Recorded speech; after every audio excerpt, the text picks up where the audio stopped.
Hi, and welcome back to my videos. I know I'm a little late in providing my June budget.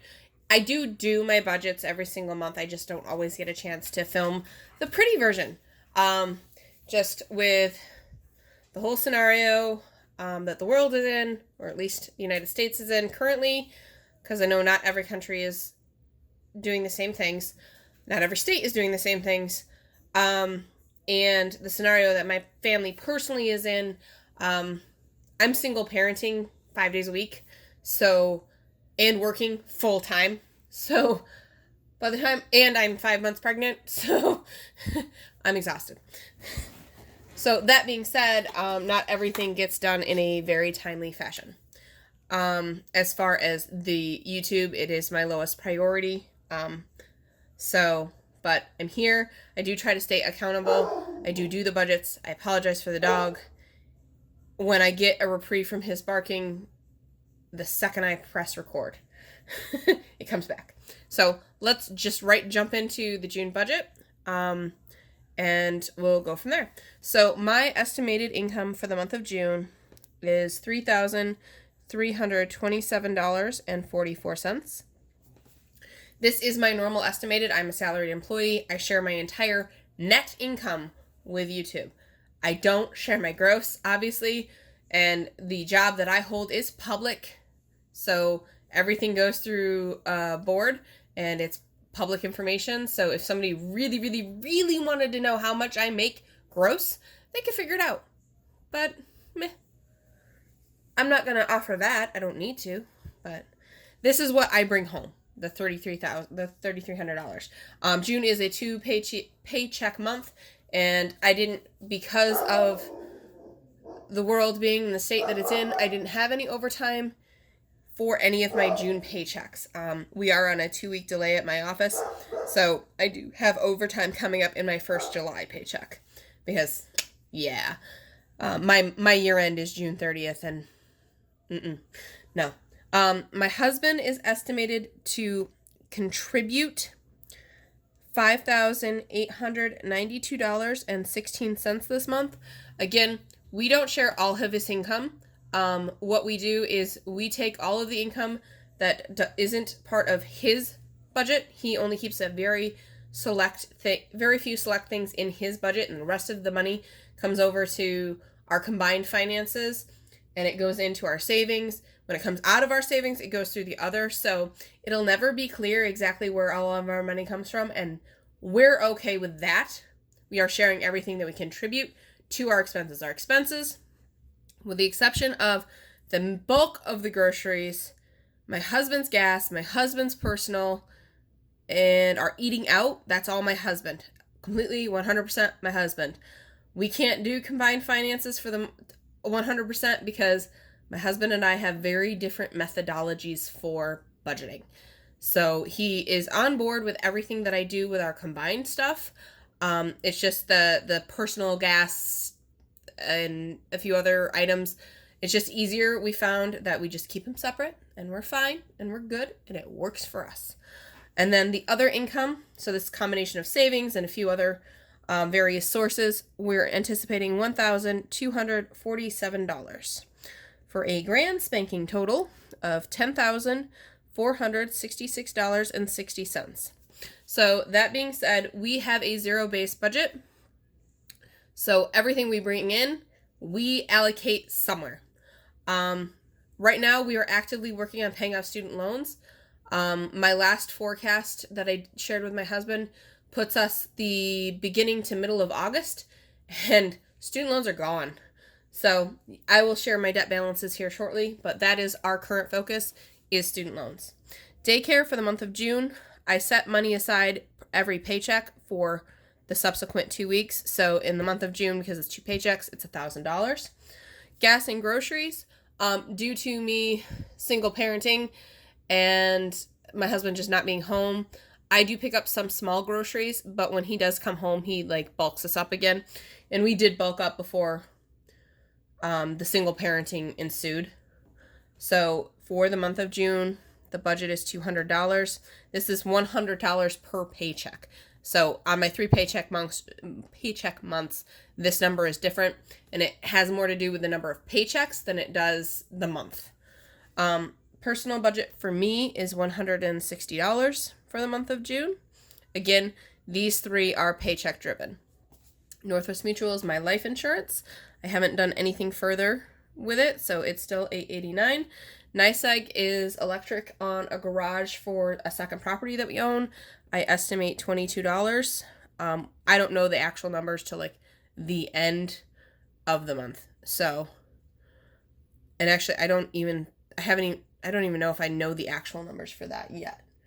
Verizon, something wonky happened last month, but I'm unsure if it was going to continue, so I just went back to my traditional $189. So that's what I'm leaving it as. Mortgage. This is the mortgage on the second home that we own. That's $616. This is the mortgage on the home that we do own. I think I mentioned in my May budget video that we had refinanced. We finally got finalized, so this is, I think, our first monthly payment at the new one. So we went from a 30-year mortgage to a 15-year mortgage. We dropped 1.875% interest. So it increased us about $500, but, well, $400, a little over $400. But we were perfectly fine with that. We had more than enough wiggle room in our budget to accommodate that. And I do mean more than enough wiggle room. So this was at no point going to hurt us. So we were fine with that jump. Myself more so than my husband, but I'm the one that crunches all the numbers. So he just went with what I said. But that is what our new mortgage is. $47 is what I'm estimating for the car payment. So the car payment is due to my mother. My mother is part of our Verizon family plan. So her share of the Verizon bill is the minimum payment on the car. So that's how we've chosen to handle that for minimums. Navient, we are hoping to hit at least $4,000 in the month of June. I think we're on track to do more than that, but that's just our initial budget. Mosaic is one of our solar loans. We have two-piece solar loan, Mosaic, and then a solar loan with somebody Green Sky, I think. We installed a solar system on our roof. It's actually done fabulous. The only thing we pay for electric these days is the customer charge. So it makes our RG&E bill significantly lower, and will continue to do so for the upcoming future. So we've actually accumulated enough credit. I think we've covered ourselves through December at this point. So it's just going to keep growing. So we should realistically never pay for electric again, unless something happens. Mosaic, our minimum payment is $184.56. That has a one-time reamortization. So when we are hitting this, I will accumulate sufficient funds. There is a cutoff date for that reamortization. So I will simply just make sure that we give them all that money as soon as we can. Or by the time we accumulate the biggest chunk of it, which will be around tax time, because we get, I think, credits or rebates or something. I'm not exactly sure the terminology. But once we get all those with our taxes, that's when we'll do our one-time reamortization. And it will change the minimum payment. And then we will be, hopefully at that point, we will be aggressively attacking this loan. Solar, this one doesn't have a minimum payment. It was 18 months, 0%. No minimum payment required. So we're simply, when we go to work on this loan, we will be just accumulating the cash until we have it, and then we'll pay it. Sinking funds. I think in previous months, I have never shared like the full amount of what we contribute to sinking funds between all our various sources of income. I think last month I included my husband's. We do have some from the other category, some of the other sources of income we do actually contribute to a sinking fund. So that is actually everything we contribute out of our paychecks and other sources. There's actually one other source, and you'll see that in the, I think there's one other source that attaches to that besides interest. that you'll see in the sinking funds recap. So that's why those change. Dollar Shave Club not due, simply a placeholder. RG&E estimating around $50 because it should just be gas and the customer charge. Spectrum estimating $95. That's our internet. Garbage is not due this month, so it's just a placeholder. Water and sewer not due this month, so just a placeholder. And then we're currently estimating another $805.83. I'm putting this in other because I was in a car accident at the end of May, so I am anticipating a deductible, which I think we're going to pull from our sinking fund, but we're not 100%. And then there's a few other things that we wanted to do that we're going to cash flow, and we're debating whether we cash flow them in June or July. So for the budget purposes, I'm putting them to be cash flowed in June, or at least a portion of them to be cash flowed in June, but we'll see how that all breaks out next month. Well, after this month's ends and next month. So this is a grand total, because we run a zero-based, of $10,466.60. So I still have to do my May recap, and I will be doing that one hopefully shortly. But when I go over that, you'll see how things all flow out. I will do a recap of June as well after I do my July budget, which is something I should be doing soon. All right, so that being said, for our budget, let's move into our debt tracker. So we currently only have 5 loans other than the mortgage on the home that we live in. We do include the mortgage on the other home. We don't consider that to be, we loosely follow Dave Ramsey.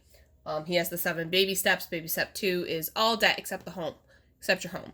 He has, in various conversations, gone back and forth on whether or not second homes are your debt or it's your mortgage. So baby step 2 versus baby step 6. We choose to lump it in with baby step 2. That's our prerogative. We feel it's a debt. We don't want it. We don't need to have it. We don't live in that home. So that's our choice in how we put it. So the starting balance at the beginning of June for the Navient was $10,590.75. The starting balance for the solar is still $5,000. We have not started to sock away money. Now, when we do hit this, and this is in the order that we're intending to address these loans, when we do hit the solar loan, we're simply going to accumulate that money. You'll see the pay downs as the month go by, but it won't necessarily be paid out. The RAV4 is the car. That's, as of June 1, was $11,496.51. Mosaic is the other solar loan, $23,323.30. And FSB is the mortgage on the other property. That's $33,466.34 for a grand total of $83,876.90. We are hoping that by the end of 2021, we should only be addressing the debt on the home that we live in. And at that point, that debt, when we start addressing that debt, will come into the debt tracker. And that will be the only item I'm tracking. So, fingers crossed. But that being said, when we get to the end of June, I'll recap how much we paid, how much interest we paid, and the ending balances.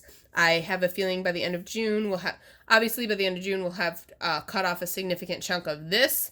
Like I said, we are currently on track for early to mid-August for payoff. Again, there's a few sources of income that vary, my overtime being one of them, that will impact how quickly we pay that down. All right, and then on to the sinking funds. So Prime is our Amazon Prime. We currently have a beginning balance of $23.87. Easy Pass is a commuter pass for our throughway system that is only in my car, and I have to actually reevaluate whether or not I'm getting that again for 2021. Because of the accident I had in May, which was on our throughway system, I've been driving a local road, which I do dislike greatly because there are certain individuals in this world that don't understand what a speed limit is, and they choose to drive anywhere from 5 to 20 miles under it. And it's really frustrating when I've already left my daughter at daycare for 10 hours and I'm trying to get to her as quickly as possible, and I'm suddenly slowed down by somebody who decides that I'm just going to go for a Sunday drive on a major route that's 55 miles an hour. It's clear, it's nice, the roads are dry, there's no reason they should be going any slower other than the fact that they choose to be that person, and it's extremely frustrating. Insurance, this is for our car insurance. It is due in the month of June, but we put it on a credit card to accumulate some points that go towards Christmas, and then we pull it out of our sinking fund at the beginning of July to pay off the credit card. So the current balance for that as of June 1 is $620.98. So you actually won't see this balance change in June. You'll see that balance change in July because that's when we pay it. Our car maintenance fund is up to $842.65. And then there's going to be, once we get my husband's car with tires, there's going to be a change in how much we are allocating to that. And that'll either free up more money for debt or it'll free up more money for other sinking funds. I yet to figure out where that excess is going. I do know that our dog sinking fund is a little low, so I'm thinking we'll bump his back up a little bit, and then the other will go towards debt or maybe into vacation. I'm not sure. Still monkeying around with that. Mia is our daughter. This is for stuff that is like birthdays or clothes or stuff like that. She has her own savings account that all our spare change goes into, all her birthday money, all her Christmas money. It's her account. It's strictly for her. When our next child is born, they will have the same thing. And then we'll keep a sinking fund for that child for these various things, because baby number 2 is what's currently cooking. And currently has $49.52. And this is things that I'm buying either for me or during pregnancy or for the baby. We are having another little girl, so there's a lot of things that we do not need to rebuy. And there's some things that we do, obviously, wear, tear, time, things like that. Those obviously impact what we need. Jax is our dog. This is for his various medications, vet visits, annual checkups, things like that, nail trims, all that good fun stuff. Christmas, this is what we set aside for Christmas. We currently have $279.23. This is a combination of what I pull from my paycheck and the points that we earn on the credit card from all the things that we run through the credit card. So when you see it on my budget, you see it as a cash flow item, but there are a few things like our utilities that we just charge to the credit card and pay off. And that's how we run a credit card. We pay it off. Shoes, this is for me. I require more high-end shoes because I have plantar fasciitis. I'm currently grateful that I'm on a break from the pain because the pain is almost constant. But I'm still wearing the special shoes with the special inserts and all that good fun stuff. And I'm actually looking to spend my FSA money on special shoes that are sandals, so I'm not wearing my sneakers all summer long. Then we're getting to the point where we're finding we're not utilizing all of our FSA money because my husband is not home, so he can't make his normal visits. So the stuff that we had anticipated spending with him, we're not doing and haven't done since the end of March. So that's not fun. And FSA money is use it or lose it, and we prefer not to lose it because it's our money. Shoes, I have $44.05. I usually have to replace my shoes about once per year, so that's what we're in line to do. Clothes, I have $90.10. Vacation, and the clothes are basically for me.